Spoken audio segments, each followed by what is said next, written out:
27 February शुक्रवारी रोजी आहे आमलकी एकादशी. फाल्गुन महिन्याच्या शुक्ल पक्षातील एकादशी तिथीला आमलकी एकादशी किंवा आवळा एकादशी असं म्हणतात. ही एकादशी महाशिवरात्री आणि होळीच्या दरम्यान येते.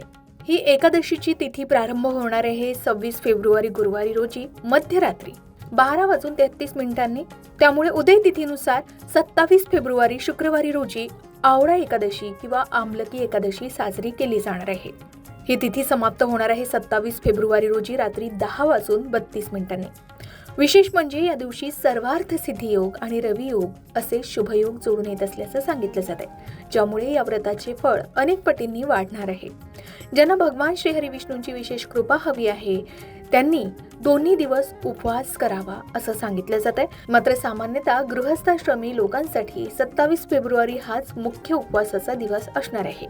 आपापल्या श्रद्धेनुसार किंवा तज्ज्ञांच्या मार्गदर्शनानुसार आपण हे व्रत करू शकता. आता आमलकी एकादशीचं महत्त्व काय किंवा या पूजेचं महत्त्व काय, तर पौराणिक कथेनुसार आवळ्याच्या झाडाची उत्पत्ती ही भगवान श्री हरी विष्णूंच्या अश्रूंपासून झाली असं म्हणतात. या झाडामध्ये भगवान श्री हरी विष्णू आणि माता लक्ष्मीचा वास असतो असं मानलं जातं. या दिवशी आवळ्याच्या झाडाची पूजा केल्यानं घरात सौभाग्य आणि उत्तम आरोग्य लागतं असंही म्हटलं जातं. आता आधी सांगितल्याप्रमाणे 27 फेब्रुवारी रोजी आमलकी एकादशी आहे आणि याच दिवशी उपवास केला जाणार आहे. या व्रताचं पारण हे 28 फेब्रुवारी रोजी शनिवारी सकाळी 6:47 पासून ते सकाळी 9:06 दरम्यान करता येणार आहे. असं म्हणतात की द्वादशी तिथी संपण्यापूर्वी उपवास सोडणं शास्त्रानुसार अत्यंत शुभ आणि फलदायी मानलं जातं.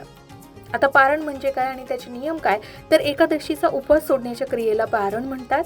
त्याचेही विशेष महत्त्व आहे आणि नियमही आहेत. व्रताचं पारण नेहमी एकादशीच्या दुसऱ्या दिवशी द्वादशीला सूर्योदयानंतर करावं असं म्हणतात. द्वादशी तिथी संपण्यापूर्वी पारण करणं अत्यंत आवश्यक आहे. जर द्वादशी तिथी सूर्योदयापूर्वी संपली असेल तर सूर्योदयानंतर लगेचच पारण करावं. द्वादशी तिथीचा पहिला 1/4 भाग म्हणजे हरिवासर योग. या काळात उपवास सोडू नये असंही म्हटलं जातं. हा काळ संपण्याची प्रतीक्षा करावी. पारण करण्यासाठी प्रातःकाळ सर्वात उत्तम मानला जातो.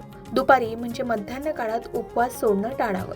काही कारणास्तव सकाळी शक्य नसल्यास मध्यान्ह काळ उलटल्यानंतर पारण करावं असंही सांगितलं जातं.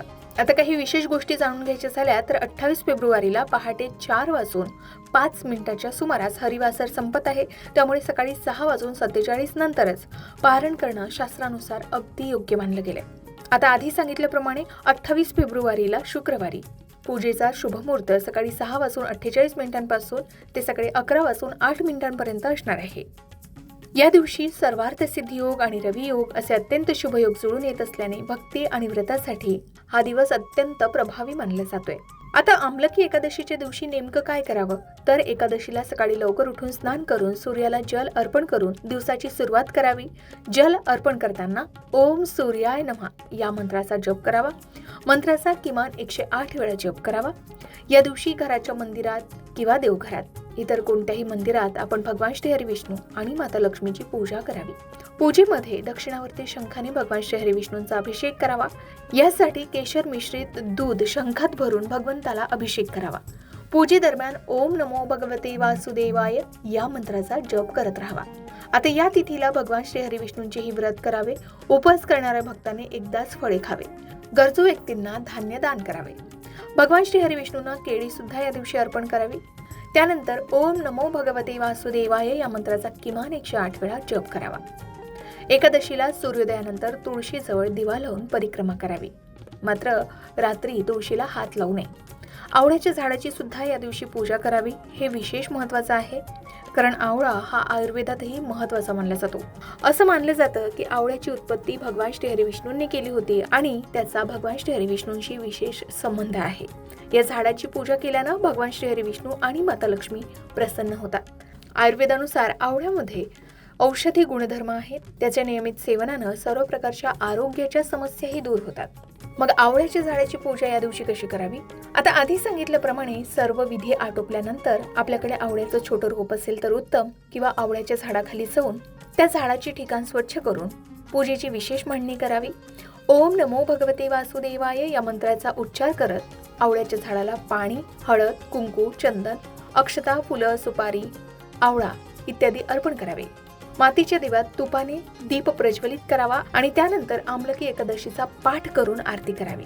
या दिवशी आवळा दान केल्यानं घरात देवी लक्ष्मीचा वास राहतो असं सांगितलं जातं. आता आमलकी एकादशीच्या दिवशी हे सर्व करणं शक्य झालं नाही तर एक छोटीशी पूजा तुम्ही करू शकता. ते म्हणजे स्नान वगैरे करून देवघराची स्वच्छता करावी, भगवान श्री हरी विष्णूंना जलाभिषेक करावा, पंचामृतासह गंगेच्या पानानं भगवान विष्णूंचा अभिषेक करावा, भगवान श्री हरी विष्णूंना पिवळे चंदन आणि पिवळे फुलं अर्पण करावेत, तुपाचा दिवा लावावा, शक्य असल्यास उपवास ठेवावा आणि उपवास करण्याचा संकल्प करावा. आमलकी एकादशीच्या व्रतकथेचं पठण करावं. ओम नमो भगवते वासुदेवाय या मंत्राचा जप किमान 108 वेळा करावा. भगवान श्री हरी विष्णू आणि माता लक्ष्मीची पूर्ण भक्तिभावाने आरती करावी, त्यांची पूजा करावी आणि तुळशीचं पान ठेवून भगवंतांना नैवेद्य अर्पण करावा. शेवटी क्षमा याचना करावी. अगदी साधी सोपी पूजा तुम्ही आमलकी एकादशीच्या दिवशी केली तरी तुम्हाला या व्रताचं पूर्ण फळ मिळू शकतं. आता आमलकी एकादशीला आवळ्याचं महत्त्व काय, तर साधारणपणे होळीपासून शरद ऋतू संपून वसंत ऋतूचा आरंभ होतो. वसंत ऋतूत तापट उन्हाळा अनुभवायला मिळतो. अशात गोष्टी फार उष्ण होऊ लागतात. त्यावर उपाय म्हणूनही आवळ्याकडे पाहिले जातात. आवळ्याचे औषधी गुणधर्म आणि उपयोग अनन्यसाधारण आहेत. मधुमेह, हृदयाचे आजार, पचनक्रिया, वजन कमी करणं, हाडे मजबूत करणं, डोळ्यांसाठी गुणकारी, संसर्गांपासून संरक्षण करणं असे आवळ्याचे उपाय आहेत. म्हणूनच आमलकी एकादशीच्या दिवशी आवळ्याच्या झाडाची पूजा केली जाते. आता या दिवशी सुख समृद्धी मिळवण्यासाठी आता काय करावं आणि काय करू नये, तर आमलकी एकादशीच्या दिवशी दानाला विशेष महत्त्व आहे. त्यामुळे आपण या दिवशी विशेष दान करावं. आवळा भगवान श्री हरी विष्णूंना खूप प्रिय आहे, म्हणून आमलकी एकादशी ही भगवान श्री हरी विष्णूंना समर्पित आहे. त्यासाठी या दिवशी आवळा दान करावा. यामुळे भगवान श्री हरी विष्णू प्रसन्न होतात. आमलकी एकादशीचं व्रत केल्यानंही 1000 गाई दान केल्याच्या फळा इतकं पुण्य मिळतं असं सांगितलं जातं. त्याचबरोबर आमलकी एकादशीच्या दिवशी काळे तीळ दान करावेत, हे खूप शुभ मानले जातं. या एकादशी तिथीला काळे तीळ दान केल्यानं पितरांना शांती मिळते आणि पितृदोषापासून मुक्ती मिळते. एवढंच नाही तर काळे तीळ दान केल्यानं घरात सुख समृद्धी येते असंही मानलं जातं. शिवाय या दिवशी तुम्ही जितके तीळ दान कराल तितके वर्ष वैकुंठात शांती आणि आनंद मिळतो असं मानलं जातं. एवढंच नाही तर आमलकी एकादशीच्या दिवशी अन्नदान केल्याने सौभाग्य प्राप्त होतं असंही सांगितलं जातं.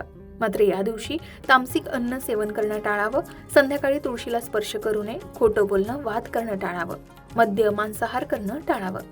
तर अशा प्रकारे होळीच्या आधी येणाऱ्या फाल्गुन महिन्यातील शुक्ल पक्षातील एकादशीला आमलकी एकादशी असं म्हणतात आणि हा भगवान श्री हरी विष्णूंसोबत आवळा वृक्षाच्या पूजेचा सण आहे, म्हणून याला आवळा एकादशी असं म्हटलं जातं.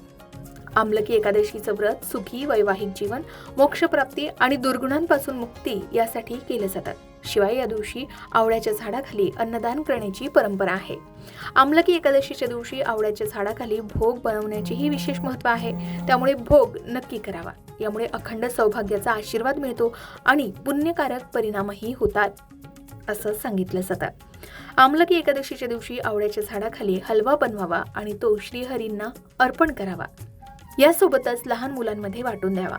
याच्या मदतीनं जीवनातील समस्या दूर होऊन व्यक्तीला शाश्वत फळ मिळतं असं सांगितलं जातं. हा अनुभव तुम्ही सुद्धा आमलकी एकादशीला अनुभवू शकता. अशाच प्रकारच्या माहितीपूर्ण व्हिडिओसाठी लोकमत भक्ती चॅनलला नक्की सबस्क्राईब करा आणि बेल आयकॉनला क्लिक करा, म्हणजे आमच्या नवनवीन व्हिडिओचं नोटिफिकेशन तुम्हाला मिळत राहील. तसेच योग्य आध्यात्मिक मार्गदर्शनासाठी लोकमत भक्तीच्या फेसबुक पेज आणि इन्स्टा पेजला लाईक आणि फॉलो करायला विसरू नका.